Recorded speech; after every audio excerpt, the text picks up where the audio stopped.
Hey everyone, so this will be our first installment. I'm gonna see how it goes because someone over here want to act like he can do a video with me. We're gonna start trying to do some video collaborations. I'm gonna call this the Vixxen Chronicles. He's like, no. Is that what you said? Yes, I said no. Get off of your phone. So, and this first episode, we're just gonna try to talk about a little bit of here and there, what's been going on the news, TV, whatnot. One thing for me that's really pissing me off lately on TV is this whole Penn State situation. Mm-hmm. Okay? For me, I feel like that, what's the dang on coach's name? Coach what? Paterno. Paterno. I feel like they're using his notoriety and his winnings or whatever that he's brought to the school as a reason to not hold him responsible for what happened. That's my opinion about it. He's not responsible. Well, but I think he is responsible because I don't care. In Europe, you said that he did the minimum of what's required for him by law, right? Yeah. Which was what? What's the minimum that was required for him to do? Well, it was reported to him, and he, I don't know exactly what he did. I think that he made like an anonymous call or something and said, something might be going on. But I'm not exactly sure what the specifics were. Okay. The reason why it's irritating me that nothing is really being done, for instance, when Reggie Bush was found out that his family was getting money and they lived in a house, was driving all these nice cars, they took away his Heisman Trophy. It was all over the news, like Sports Center, like every news media. It was as if the man had went and killed somebody, right? Mm-hmm. When that whole situation at the lacrosse team, the Duke lacrosse team, the situation with the strippers or at the party, at the frat house, wasn't that everywhere? Yeah, but this is everywhere too. No, it's not. It's not everywhere. Like it's barely. The thing is everywhere. That's all they've been talking about on all the radio stations. But I feel like all over ESPN. Yeah, but the way that some of the ESPN channels are covering it is as if all they continue to do is talking about, oh, well, he's done so much for Penn State. He's done this. He's done that. Like the only people that are really talking about the actual situation are like the radio stations or the people that have the individual shows that are really talking about how pissed off they are because I feel like they're not making it as serious as it needs to be. Like kids were being raped. That's not. They're making it serious. It's not. No, they're not. They're not. He's not going to jail for it, and I feel like he didn't do it. I understand that, but he's supposed to be this person that has, you're supposed to help our kids become men. Like these parents or, send their kids to this school because of the notoriety of the so-called coach and the school as a whole. Coach Paterno should go to jail. There should be some type of liability for him not acting on the situation more aggressively than he did. Just saying an anonymous call, I feel like did not save any of those kids from being raped. Here's what you go right on ahead. Let me just spit this. Because I think it through. And I put it out there. Okay. Okay? You about to hear what's up. Oh, Lord. Coach Paterno is a coach. He's not law enforcement. He's not the judicial system. He doesn't run the university. Mm-hmm. He's just a football coach. He does football. Anything outside of football, when it comes to conduct detrimental to the university, the president should have stepped in. So do you think he should be held responsible because he clearly knew? Because they were talking about that on the news earlier, like anybody that was associated with the situation that knew and didn't act on it. I don't understand. Why are we focusing on Coach Paterno as if he was touching little boys? Why aren't they talking about? Do you even know the dude's name that was actually doing the raping? They're talking about Coach Paterno. That's what I'm saying. Why are they talking about Paterno? Because he's such a big influence on that school. Like anytime you hear the school, Penn State. It was the defensive coordinator who was on the football team. Correct? He worked with the football team.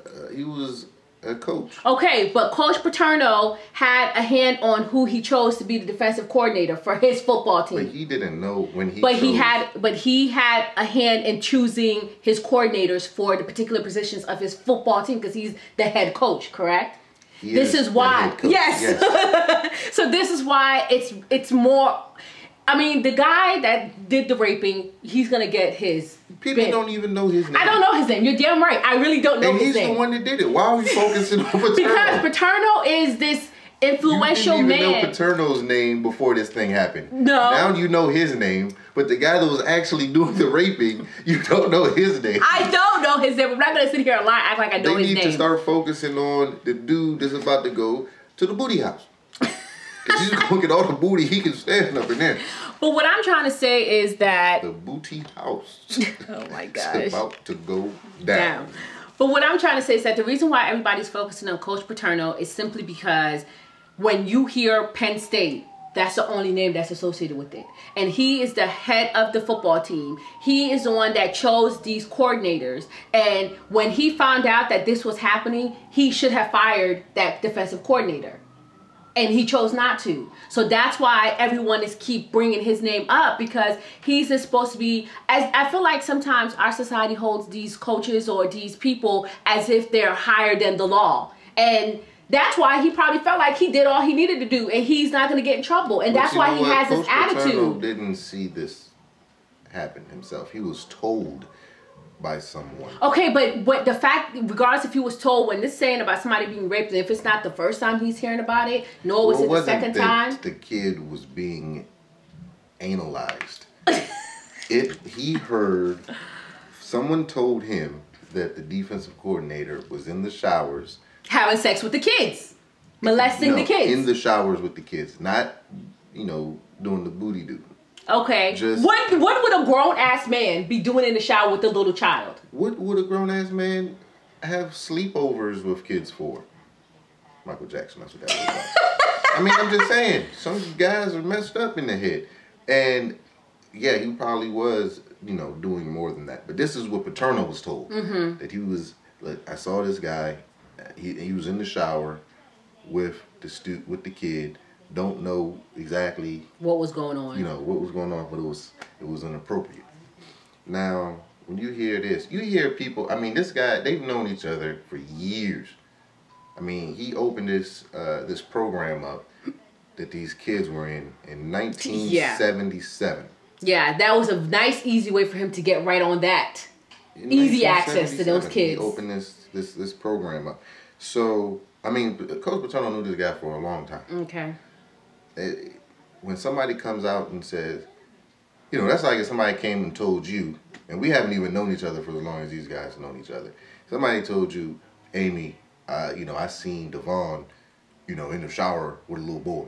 You know what I'm saying? You're probably going to be like, you might not take it as serious as you probably need to take it at the time because you don't believe it. But if you're hearing it more than once, then shouldn't it be a little bit more of, well, maybe they are, might be what's happening, if you're hearing it more than one time?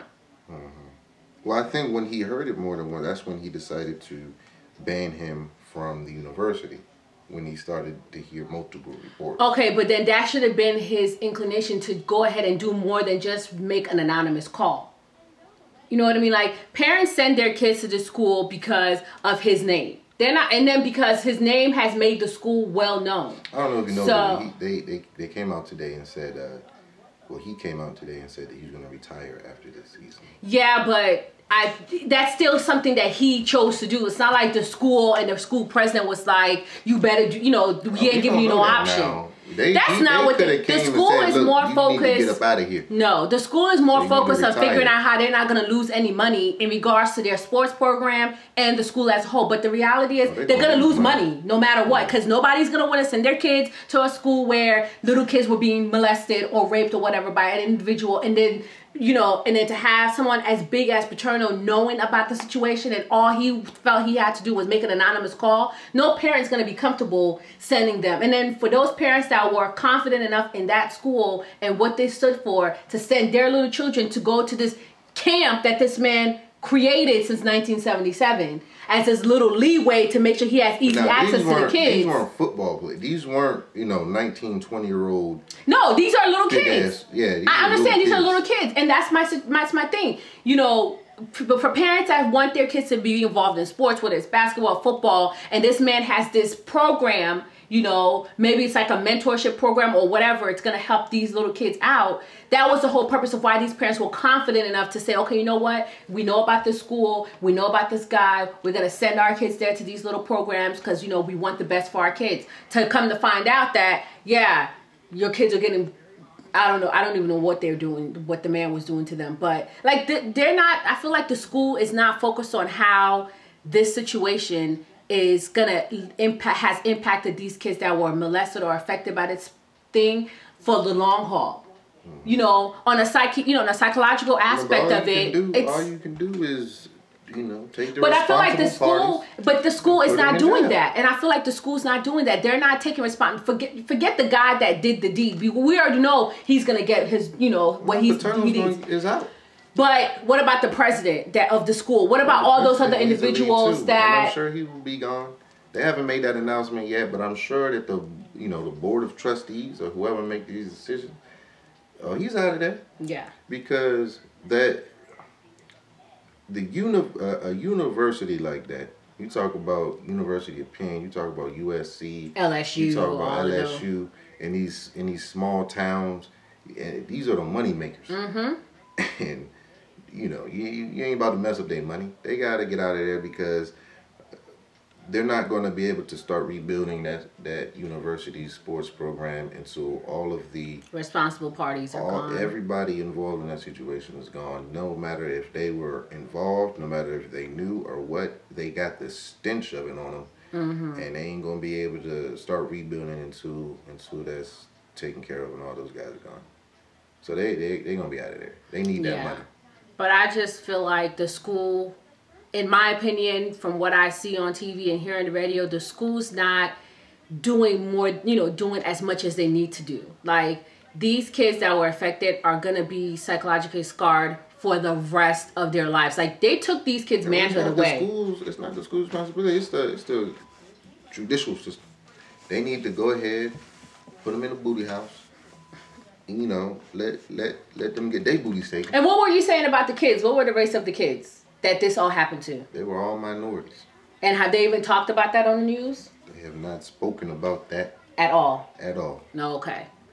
But let it have been a black kid doing something. Exactly. Because these are going to be kids that are not, wealthy or have sufficient funds. But yet nobody's talking about that. Nobody's talking about the race of the kids because that makes a big impact on the story as a whole. But nobody's touched on that.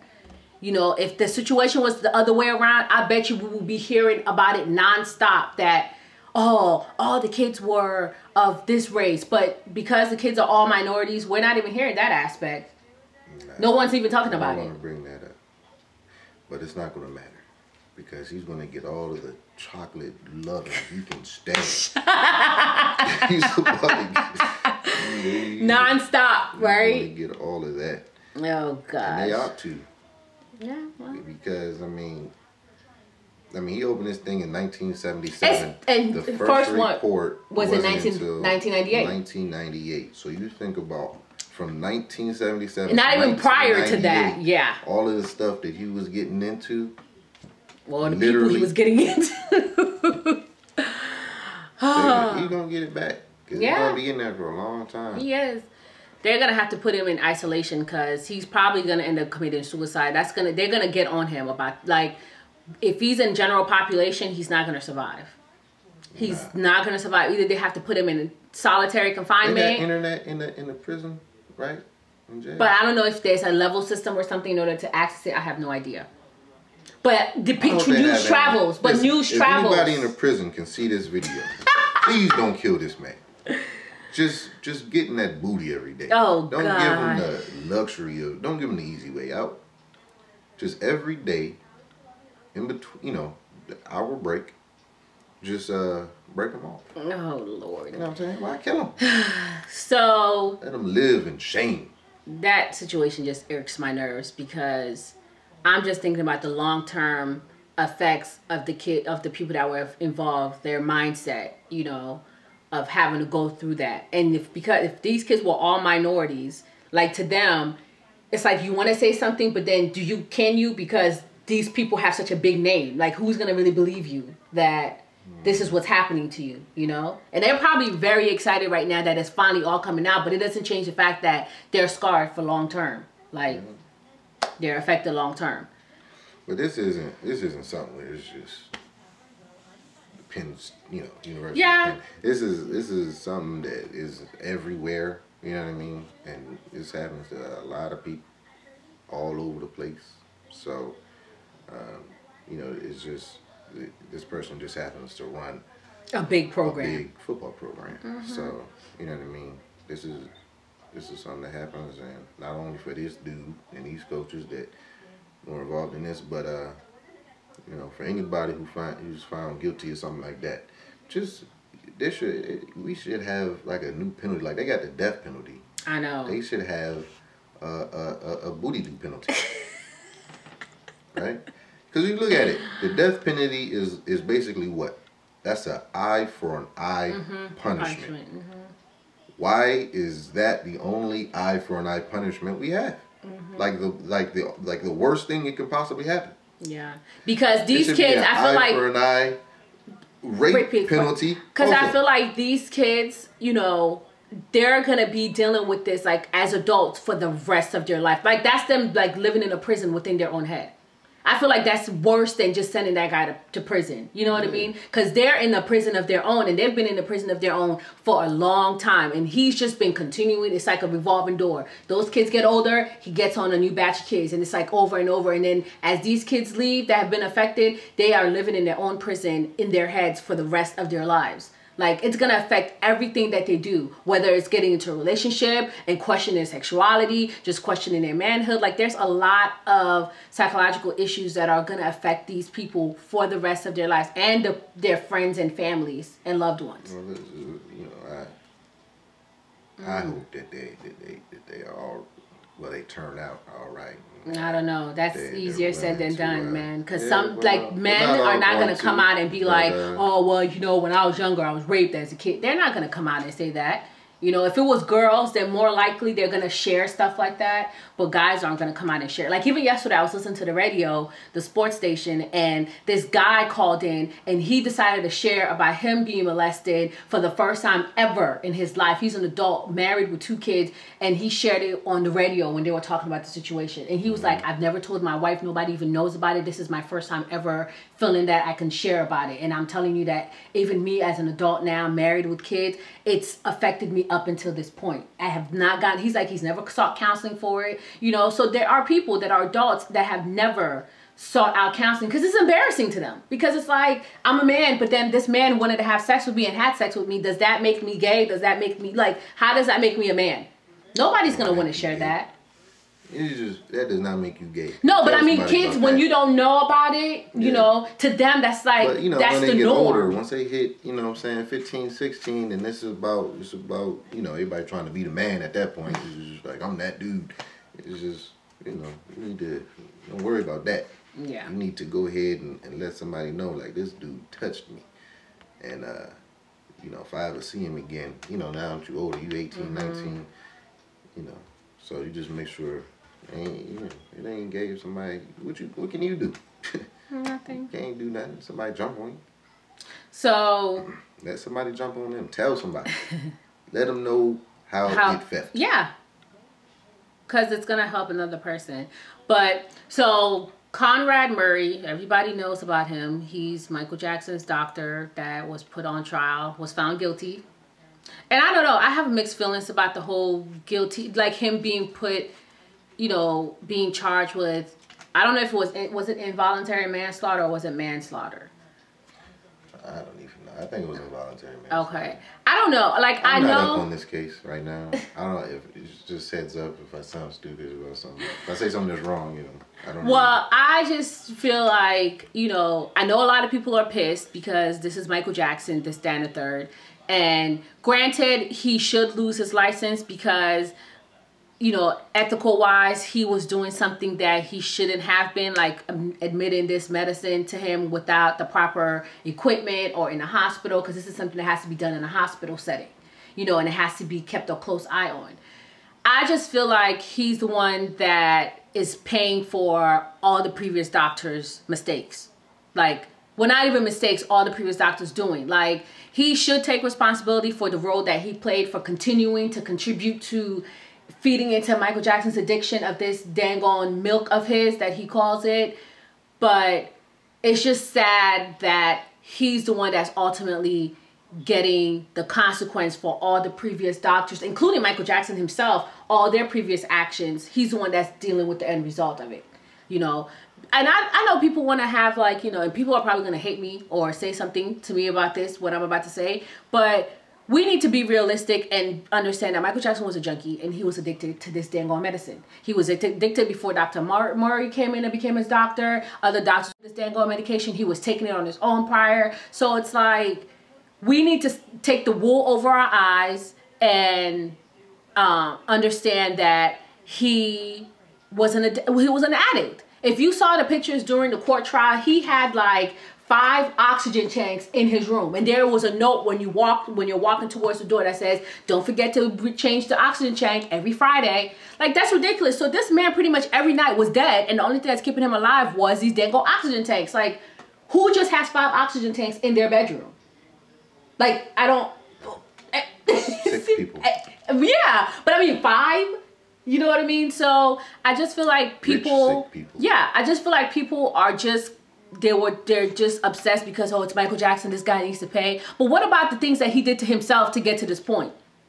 You know what I mean? Like, Michael Jackson been messed up in the head. Exactly, for a long time. Long time. And nobody's even talking about that. They're just talking about, well, this man killed him and he caused his death. No, in a way, Michael Jackson caused his own death because he was going to eventually die. It just happened to be that he died in the hands of the caring of this doctor. And he's the one that's getting... Where's the doctor that was prescribing Pimp C the scissor?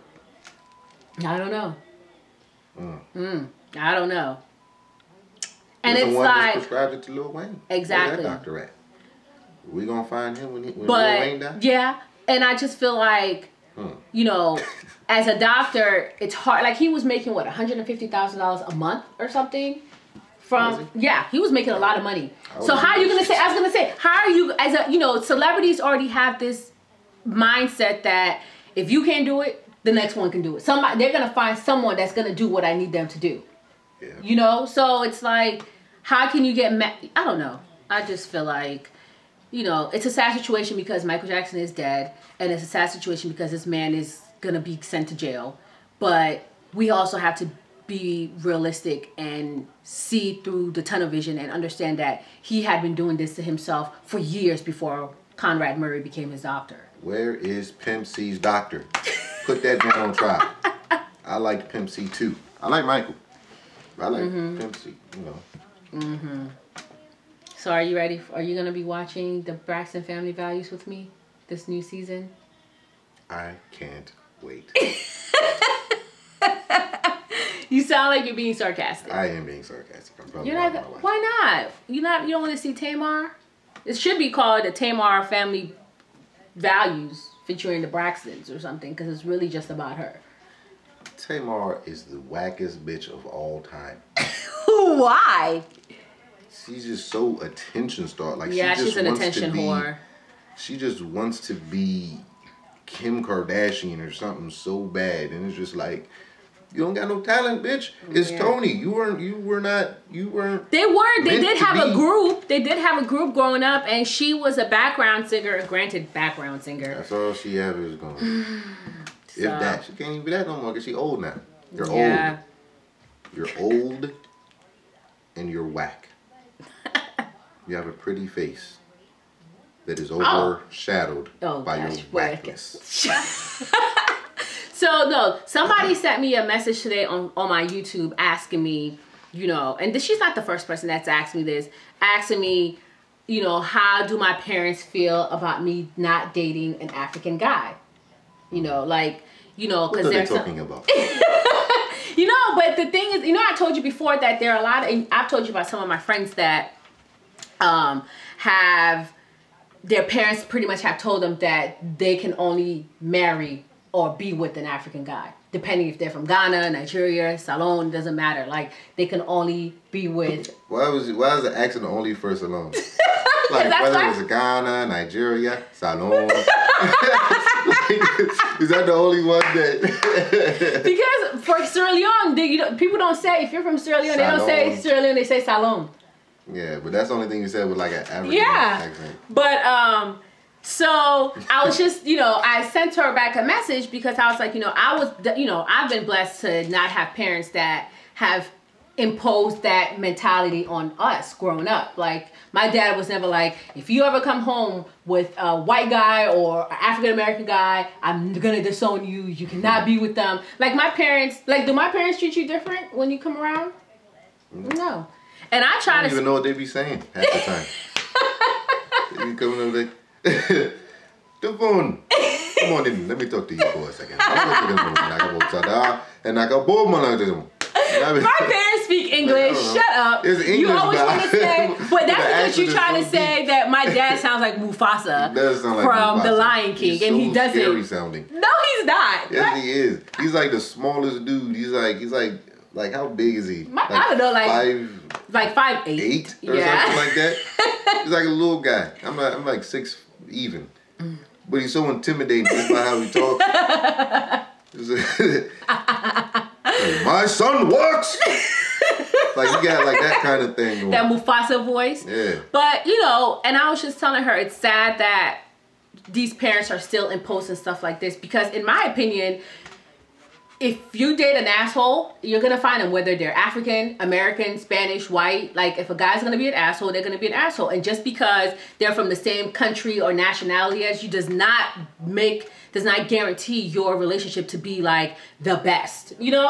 Like, it doesn't guarantee. And for their parents to put them in this tunnel vision type of a mindset, you're gonna miss out on a lot of stuff if you're just hell bent on saying, well, I'm only gonna date a man from Africa and that's it. You know what I mean? That's like in Coming to America. He wasn't trying to date the girl from Zamunda. He went to Brooklyn to go find his queen. I would have took that Zamunda jump. She was like that. Whatever you like.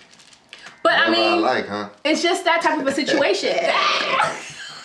Word? That's why I was like, man, after I see that, I was like, man, I gotta get me an African. No, okay, okay. Whatever I like. But, She's no. She's not even down like that. No, I'm not. Sorry. But, I was just telling her that at the end of the day, it should not be your parents' decision to make you date someone. If you want to date outside of your race or nationality or whatever, that's your choice. Like, my brother, he's dated every nationality. This is his first African girlfriend. And I was saying that I've never even dated an African guy. And it's not because I've been like, no, I don't want a Salon man or I don't want an African guy, but I've just never dated one. That just I don't know. It's nothing biased about it. I've just never dated one. And I mean, dating you, I feel like I'm dating an African guy because you eat all the food. All the food. All the African Salon food you can think of. Cassava leaf. Cassava leaf. What else? Peanut butter soup. I love that peanut butter soup. That peanut butter soup, let me explain. It is so delicious. Oh my goodness. Oh my goodness. I know. He said that because my mom always, like, if something dramatic happens, she's like, hey, oh my goodness, oh. Like, that's what they always say. But, like, do you think okay, you being African American, do you feel like your parents have ever imposed to you, like, you need to date a black girl? I don't want you to date nobody else outside of your race or anything. Like, have you had any friends that's the situation with their parents and their family? I don't think African Americans consider Africans out of the race. I think that's like an African thing. Yeah. Like, consider African Americans out of their race. Yeah. But nah, it's never really been like that for me. I talked to a white girl, and it was in like 10th grade for a year. You're an equal opportunity employer. Something like that. I am equal opportunity. You all have a chance. Everyone. Everyone White, has a chance. Black, African, Spanish, French, Russian, Australian. Okay, thank you. Going around the globe. Thanks. Okay. What do you call people from like Antarctica? If there was like somebody, I don't know. I've never heard anybody say. Does somebody? Like, do people live there? I think it's too cold to live there. But I'm just saying, okay. if someone was like Antarctican, I don't know, down there and they were born there, then would they be like Antarcticans? I don't know. Who knows? Yeah. But you know, I was just telling her that pretty much. You know, I do have some friends whose parents are like that, but my parents have never been like that to impose on me who I should date and shouldn't date. They've been very welcoming with the people that I've dated and brought around. But see, I don't know. Would you think it'd be the same if you was with a white dude? Yeah, because my brother was engaged to a white girl and everybody loved her. When he was at his I think like black PhD people, program. like black parents, like if your son is going to date a white girl, like they're always like, don't mess with the white girl. But if like you have a daughter, she's messing with a white guy. It's not the same. It's a double standard. Yeah, it's kind of like they don't care as much. No, my family actually. What's so wrong with white girls? That white guys don't have the same problem. I have no idea. But my family has never, like I said, like my brothers, they've dated white girls, and it's been fine. We've welcomed them all. Like, we don't discriminate. We are EEOC family. What is Kim Kardashian's race? Armenian. Yeah, that's next on the list. If you don't work out. If I don't work out, I'm going straight to Armenia. Armenian. Okay, you're gonna go to Armenia. Either that or Afghanistan. Why? So you can have the control. Yes. Like cover your face when you're out with me. Whatever. Who gave you permission to speak amongst men? And say stuff like that. And they say, yes, master. But so that's our first trial episode of the Vixxen Chronicles. If you guys like my collaboration with my booski, and I saw you guys really enjoyed his I saw you guys enjoy his outfit of the day parody that I posted. So everyone loved the butter knife shape ups. Butter knife, son. Real talk. All day. All day. By Real myself. Real rap raw. Say it one more time. Say it one more again. Like real butter knife. Raw. And he's like, I got the all black, everything. I got the steak knife today. The steak knife. Son, wait till I come back with the butter knife. Asking niggas in the yard about it. In the yard. So if you guys want to see more of us, just let us know. All right. You want to say bye to our audience? Deuces. Talking like deuces.